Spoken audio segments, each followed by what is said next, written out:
My name is Michael Fleming. I'm recently retired from the United States Army, recently as of 1 February, after 30 years of service in various jobs and capacities, spending about 15 years as an Army acquisition officer with various postings around the world to include Italy, Afghanistan, Iraq, Kuwait, Oman, all through the US, and then almost 7 years here in Israel. The last 4 of them working for an organization called Army Futures Command, doing technology scouting throughout the region. So with that, I kind of really want to spend the time talking about how I feel I can assist with Israeli companies entering the US market. And so I'll start with trying to understand why we want to even focus on the US market. I think Michael did a great job talking about that. We are the largest defense marketplace. We spend more than the next 24 countries combined. And with that, we're always innovating and always buying new equipment. We have a great history of trying to be innovative and providing the best of breed technologies around the world. And we look forward to opportunities in the dual use space, both commercials and defense. Now, the last bullet comment is very important. As of yesterday, there was a new executive order that was just issued that charges the service acquisition executives to revamp how we do acquisition, to leverage OTAs or other transitional authorities with non-traditional vendors and looking for commercial solutions that can be used within the defense space. So that is a prime opportunity for everyone that's attending this webinar to get into the US market. If I can take a half second to answer some of those questions that was asked from Michael, I would tell you some of the challenges, like he said, what I've seen with Israeli companies and any foreign company. You got to understand when you present your technology to a US buyer, to a US program manager, to a US user group, you're competing not only with every US prime, every US startup, you're also competing against every startup around the world and prime vendor around the world. So when you go in there, you got to really understand, you got to be best of breed and best in the world to win these contracts and to get your product in there. One of the biggest challenges I've seen recently is to make sure that if you're in the defense space, pure defense space, make sure you go to IMOD and get your OPI clearance and your DECA clearance before you can start marketing in the US. You'll start working on a lot of work, you'll try to go to market, and then you'll get kind of body slammed by your own government here in Israel before you even begin to get traction in the US. So go do your homework here first before you try to venture outside of the borders. Okay, so you know what I see as one of the largest challenges is all deal flow requires alignment against a large group of people. You got the users who use the product and write the requirements. You have the funders or resource managers who actually produce a budget and send that money over. And you got these guys, the program managers are in the middle. Now, these guys are chartered to take the requirements that are given to them from the user group and the money given to them by the funders and produce the product and get it in the hands of the warfighter. Now, you got another fourth guy in there, that's your contracting officers in your contracting office. Now, they're the ones with that actually have the ability to spend the money. Everything else without money is just a good idea, and those contracting officers are really the ones that sign the checks that you want to cash. So the great challenge with this is a lot of time, officially all these 4 people have different bosses and different agendas and different chain of commands, and a lot of times they don't even know each other. So your job is to get all 4 of these guys in the same room in that center circle there, this Venn diagram, and get them to be strategically aligned with what you want to do. I throw this chart up there for those who like to take some homework home and work on it. The big A acquisition, as we say, is really kind of 3 things. It's the budgeting process, the PPBE, which is an antiquated system from the 70s when Macanero was Secretary of Defense and he created this process. The main takeaway of that is it's a 5-year program that when money we're spending today was actually planned 5 years ago. So you think about it, if you have a great idea now, that money has to be planned, but won't be able to execute 5 years from now, with exceptions. The JSIDS is the requirement process that comes, it's a very long and laborious process that develops these, which you always hear about in the news, these 300 and 500 page requirement documents to go out and buy a Beretta 9 mil. That's the example that the former Chief of Staff of the Army used. And what we call small A acquisition is really a defense acquisition system. Now that is where I spent the last probably 15 years learning how to be an acquisition professional, and you get about a master's degree's worth of education trying to understand this system. This is the acquisition process, or as we call the wall chart. Don't try to read it, it'll hurt your head, it hurts mine looking at it. And the main takeaway is to tell you that the system is complex and it's very challenging.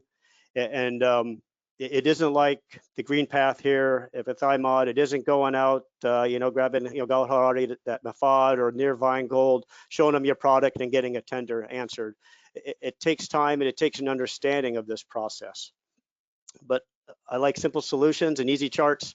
And I put this one up here as these are the simple funding sources that are really readily available to the startup community. At the top, we talk about where you are in your product development phase. We use this term called TRL, which is stands for Technology Readiness Level. That was created from NASA back in the 40s and 50s. Below that, you kind of see where you align with your funding sources, your pre-seed, your series A, B, and C, and along those lines. Now, below that line, the non-dilutive funding is mostly where you see a lot of the stuff you hear in the news and the different organizations that are funding. Now, I circled in red the SBIRs, or the SBIRs, or Small Business Innovation Research, is really for U.S. companies only. Now, a U.S. company isn't going on LegalZoom and getting a Delaware C Corp and calling it a day. It has very specific criteria. One, it has to be for a profit business. Two, it has to be less than 500 employees. Three, it has to be 51% owned by a U.S.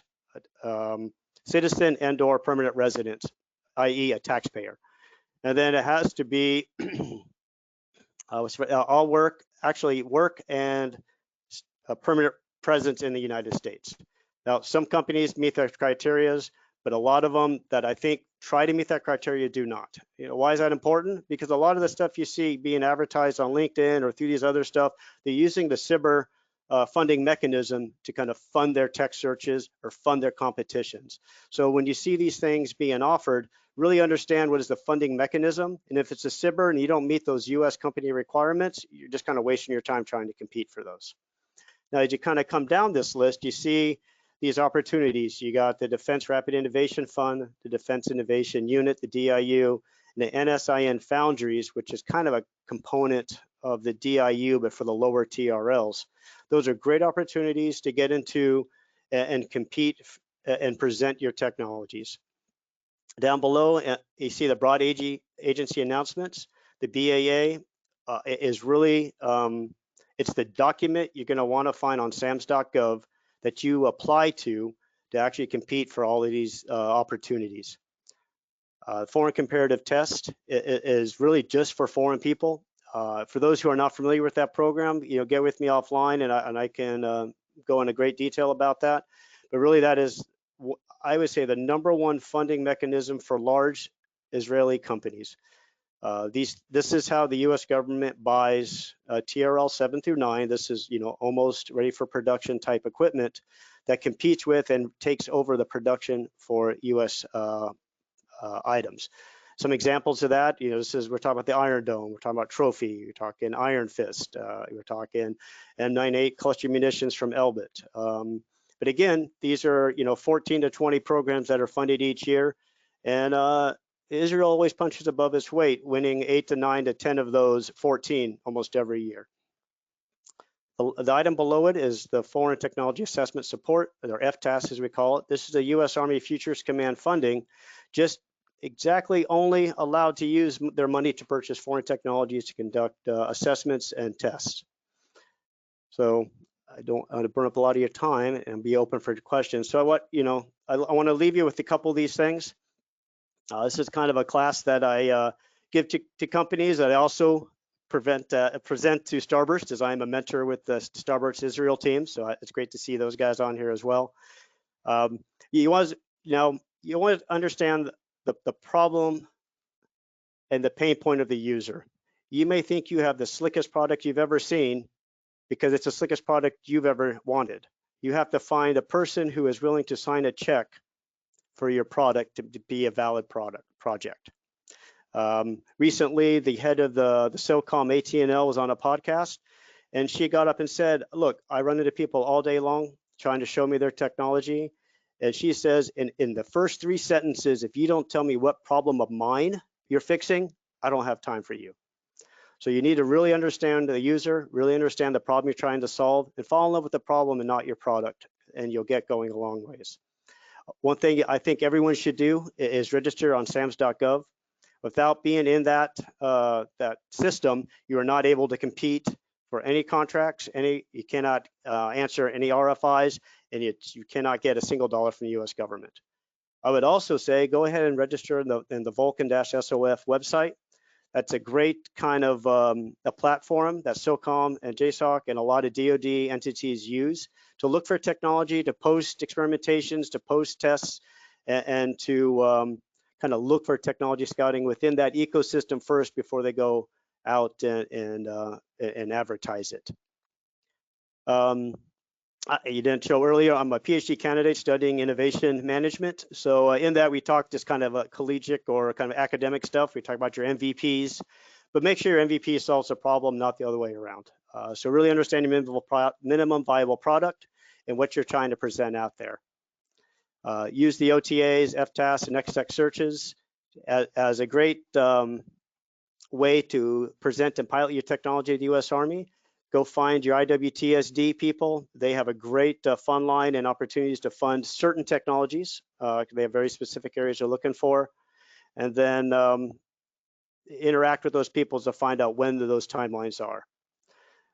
Something it sounds kind of cheesy to say, but really understand your business model and what you're selling.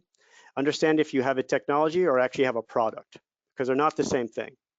Because if you get down to it, someone's going to ask you, okay, how much does this cost and what are you selling? And you need to be able to answer that question. You know, if you're trying to do software as a service, you say, hey, look, I got on-prem, number of licenses, annual licensing stuff, or you actually have a product, it's easier to say. You got to kind of have a rough order of magnitude of what that costs. So it's very important to understand that the DoD market is very complex and dynamic. They have many wicked problems, so get some help. You know, find these people out there that kind of understand the system, and they kind of can help you with this. You know, focus on what your core is, and then outsource the rest. Yeah, get engaged with the user reps, the requirement writers, and program managers. You know, attend these conferences that are taking place, these AUSAs, these Global Force Symposiums, and understand what the current marketplace looks like, understand what they're looking for, and then have that good interaction with them. And that's really the best way to get into this OTA market. Now, also OTAs have consortiums that kind of help steer what the competitions and what the RFIs and RFPs are going to look like. So find a relevant consortium and then go ahead and join it, and then kind of be active within that space. We talked about you know, becoming a sub to the U.S. primes, or you know, Mr. Michael LANGMAN did. You know, understand that when the U.S. government issues a contract out to a prime vendor, about 85 to 90% of the dollar amount actually flows from them to a sub. It is much easier as a startup to become a subprime or a sub vendor to one of these U.S. Big primes than it is to become a prime yourself. Just the compliance rules alone, you'll have to hire a room full of lawyers to make sure that you fill all the cybersecurity rules, the accounting rules, the WAF, the contract administration part. So if you're just starting out, you know, find a prime vendor who just won a contract in an area that is in your space, and go in and find their supply chain manager, get in there and start doing a, you know, kind of collaborative bids with them to become a sub for them. And then as you start growing your business, or you move to the US and you start building your business in the US, understand these kind of ITAR and export control challenges. And like I mentioned right at the beginning, understand your Israeli defense export rules from the start, be it APA and DECI. So, you know, I thank you everyone for joining this evening, and I look forward to your questions. Thank you so much, Mike. So that was really helpful, and we have quite a few questions in the chat box. So I'll get through as many as we can right now. The first question is from Eyal. So Eyal is considering, one second, let me do this. Eyal establishing a company in the US versus Israel. The majority ownership will remain Israeli in either case, but I understand that some US funding programs and grants require at least 51% US citizen or permanent resident ownership. Wouldn't that reduce the incentive to register my company in the US? And is there a way around this requirement? There is no way around that requirement. Like I said earlier, that is written into, codified into US law, because the SBIR program, the programs that Ayala was referring to, comes from the Small Business Administration. It is purely designed to, one, create businesses in the US, create employees in the US, and collect taxes from those employees in the US. So you ask what the incentive is. The incentive to have a US corporation, if you're not a US citizen or permanent resident, is it does give you access to other opportunities, and it makes it easier when conducting discussions with, like I said, the prime vendors or other people within that. That one chart, see if I can go back to it here. You know, everything that is not circled in red is open to foreign companies or foreign people, or US companies that are owned by a foreigner. Thank you. Yahel asks, who in Israel is doing it right? If you could point to a specific company. I can think of a lot of examples of kind of people doing it right. I mean, let's see. I mean, the primes are obviously doing it right. They get a lot of contracts in the U.S. So that's your Elbit IEI and Raphael's. You look at small companies. I would say, you know, companies like, you know, I think Tip and Q is doing a great job. I think Magnum Materials is doing a great job. They have kind of set up the right way. But with those they have the advantage of their owners being dual citizens. So, you know, they're easy to show that they're 51% US ownership and they pay taxes in the US. So that part is a little easier. I think Extend is doing a great job. I think they're doing it right. They got a great product. They have a great portfolio of systems, and they have a great team out there interfacing with users every day in a lot of markets. Just off the top of my head, there's three that kind of hit me. Thank you.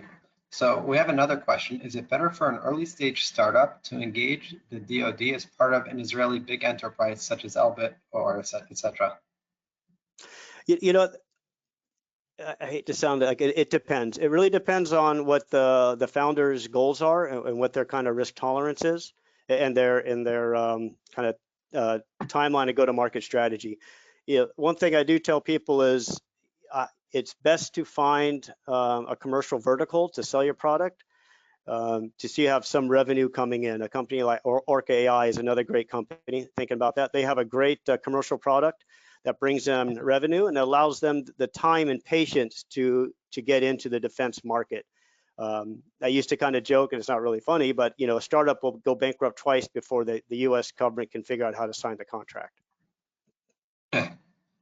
Okay, thank you. What does it take to move from a one-off pilot to a long-term contract with the US government? So with that is, let me see if I can, to get these four people, these people in the middle to all agree that there's a requirement, there's funding, your product meets that requirement, and the program manager sees the value in your product, and then it wins at a source selection board on a contract. That's okay, thank you. Not the easy answer, but that's kind of the reality of it. We want the reality. That's what we're all here for.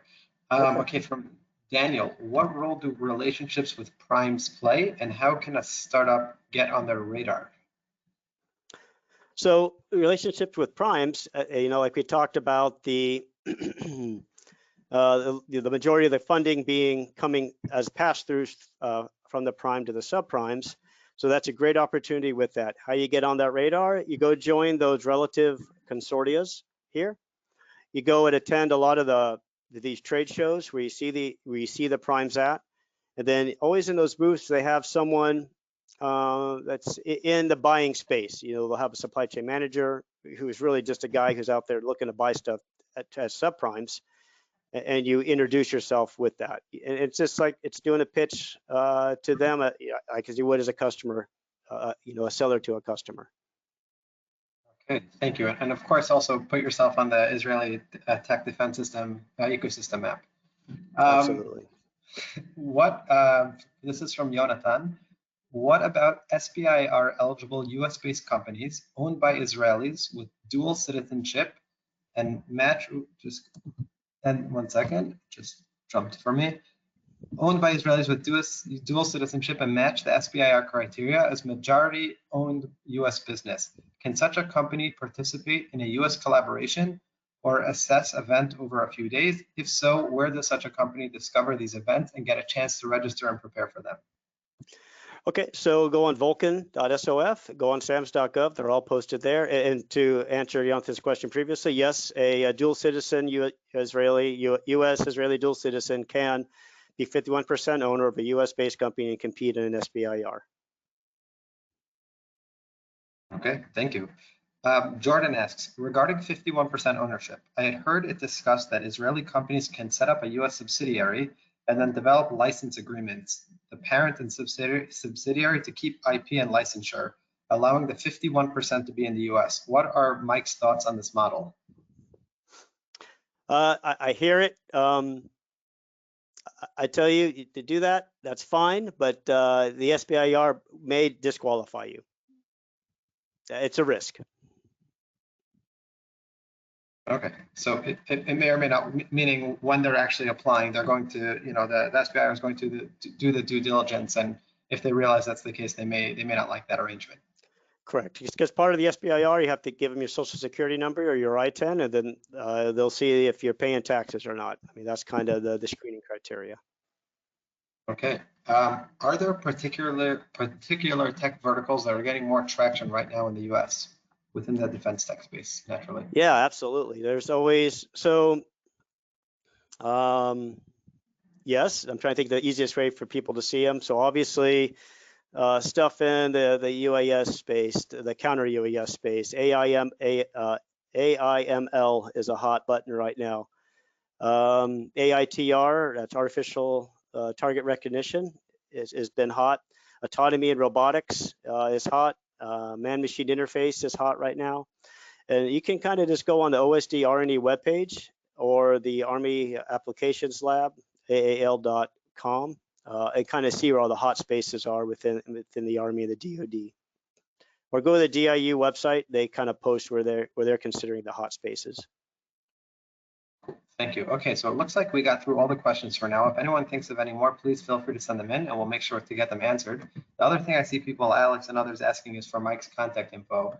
I did share in the chat box our email, the US Digital Tech Alliance. If you reach out to us, we'll put you right in touch with either Michael LANGMAN or FLEMING. Just let us know what you need help with, and we'll be more than happy to do so.